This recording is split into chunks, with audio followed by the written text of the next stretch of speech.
we are continuing our conversation about pornography with Elizabeth Johnston and Sarah McDugal. So Sarah, I want to direct this question for you. Is porn a gateway drug? I would say yes. Now that's kind of a figure of speech, because we wouldn't necessarily say that porn is like, they call pot a gateway drug, because then people tend to go to harder and harder types of drugs, or you start with a painkiller and then you end up later on really heavy duty narcotics. So from that perspective, I don't think anyone would say that porn necessarily is going to lead you into cocaine, although it's been proven to be just as addictive or more.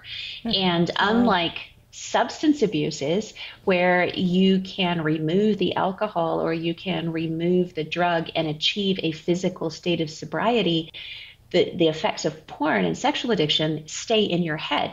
So it's an addiction between the ears. You can't take away enough of the content to remove all the memories that are in your storage files in your brain.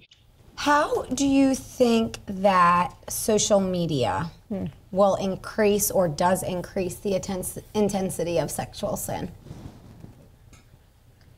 It's all over the place. Everywhere. Go for it. Yeah, it is. It is. And at younger ages, I mean, it's so hard to navigate when your children are ready to be on social media. In fact, I was having a conversation with one of my children just today. We were having a very serious conversation about whether he was ready to navigate that or not. And I told him, what I'm looking for in you is that you are pursuing Christ, pursuing holiness, that you're obedient when no one is watching over your shoulder, that you are respectful, you're not disrespectful or rebellious in any way, because those are signs that the character and the wisdom is not there, and you will find a way to maybe keep the letter of the law, but always find a way to break the spirit of the law.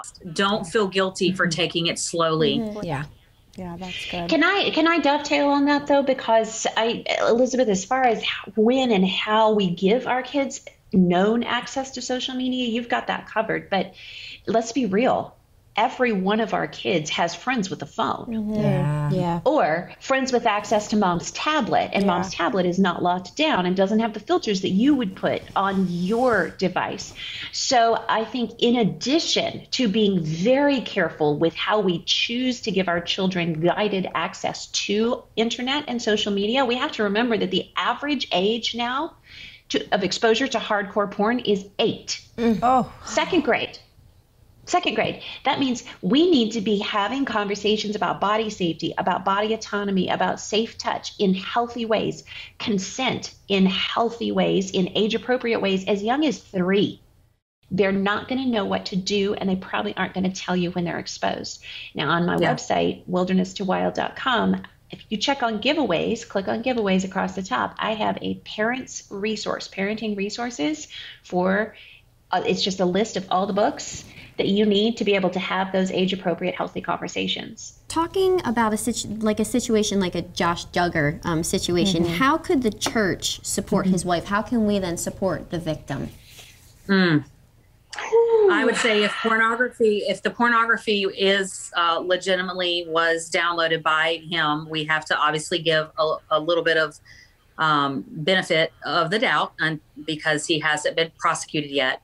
But if that was taking place, the best thing we can do for Anna and her children is to let them know that there is life beyond abuse. And I can't necessarily handle it all, or maybe I feel like I am not equipped as a trauma recovery coach or something. And I forward those emails to Sarah all the time. And so again, Sarah's website is wilderness2wild.com. They're amazing organizations like Psalm 82 Initiative. They have actually a home. It's like a refuge. It's like a retreat center, and they coach the women in staying safe and how to navigate maybe the potential landmines she's about to hit, and just amazing ministry. But definitely I would want Anna to know, and I reached out to people personally who know Anna and said, please let her know. I raised $10,000 in 24 hours for Psalm 82 initiative.